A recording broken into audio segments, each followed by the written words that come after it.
All right, we are live today. Welcome, everybody. Today is June 18th. Man, that is fascinating to me. This just goes way too fast. Well, hey, over the last couple weeks, I've been talking about two ideas. The first was what I called the generosity gap, and that's the distance between charitable intention and permanent charitable impact. And there's a big gap there. The second was something I called the bequest fantasy trap. Talked about that last week. And that's the idea that many charitable plans are built on assumptions that may not be nearly as certain as we think. And today, I want to take those conversations one step further. I want to talk about a distinction that I've become increasingly fascinated by, and it's the distinction between a promise and a plan. Because I don't believe they're the same thing. In fact, I think confusing the two creates a lot of unintended consequences, not just in philanthropy, but certainly in life. Think about how often we use intentions as a substitute for outcomes, right? We intend to exercise, right? Gyms certainly feel this by the time February rolls around. We intend to spend more time with family. We intend to save more money. We intend to call old friends. We intend to travel. We intend to do a lot of things. And sometimes we do them and sometimes we don't. The intention certainly may be genuine, but the outcome is still uncertain.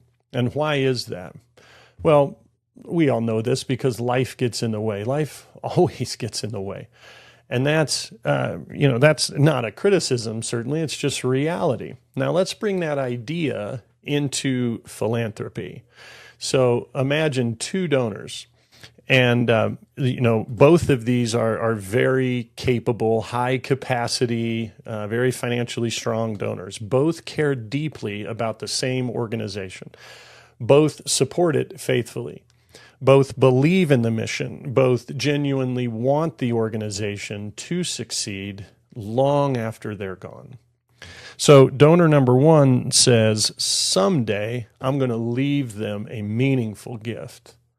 Donor number two says, I'm going to put something in place to make sure they receive a meaningful gift. At first glance, those sound identical, but are they? I don't think that they are. One is an intention, and one is a structure. One is a hope, and one is a plan. And the longer I study philanthropy, the more important that distinction becomes. One of the things that surprised me when I entered into this world was discovering how many organizations depend on future donor decisions. Not current decisions, future decisions. Think about that for a second. An organization receives a letter. The donor says, hey, we've included you in our estate plan, and everybody celebrates. And they should. It's a wonderful gesture. It demonstrates belief in the mission. It demonstrates trust. It demonstrates commitment. But what exactly has been secured? That's the question I've been wrestling with. Because between that moment and the day the donor passes away, a lot can happen. Children become adults. Grandchildren arrive. Businesses are sold. Markets change, health changes, relationships change, priorities change, and certainly estate plans change. Again, not because anyone is dishonest, not because anyone is malicious and just wanted the benefits over those years saying we're gifting this to the organization, but because people are human. And the more I study charitable planning, the more I realize that many organizations are relying on future decisions that haven't happened yet. And that's where I think the distinction between a promise and a plan becomes so important. A promise depends on a future decision. A plan reduces dependence on future decisions. A promise says, man, I really hope this happens. And a plan says, I've taken steps to make this happen. Those are very different things. Now, let me ask you a broader question. Why does this matter? Why am I spending so much time thinking about this and dialoguing with you on my LinkedIn about this? Because I think most people care far more about permanence than they realize. I've never met a donor who said, hey, I hope the mission struggles after I'm gone. I haven't met one who says, I hope everything I've supported disappears, or I hope they have to start over because good luck replacing me. What people want is continuity. They want impact. They want their values to continue showing up in the world after they're no longer here. And that's what legacy really is. And yet many legacy conversations focus almost entirely on intentions. Very few focus on certainty.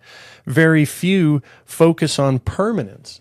Very few focus on structure.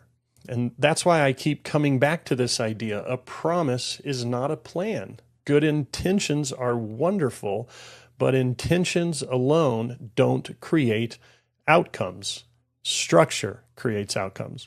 And whether we're talking about philanthropy, business, family, health, or finances, the principle remains the same. The future belongs to what is designed, not simply what is desired. That's the thought I've been wrestling with lately, and I'd love to hear your perspective. When you think about legacy, what's more important, the intention or the structure that helps ensure that intention becomes a reality? Thanks for joining me today.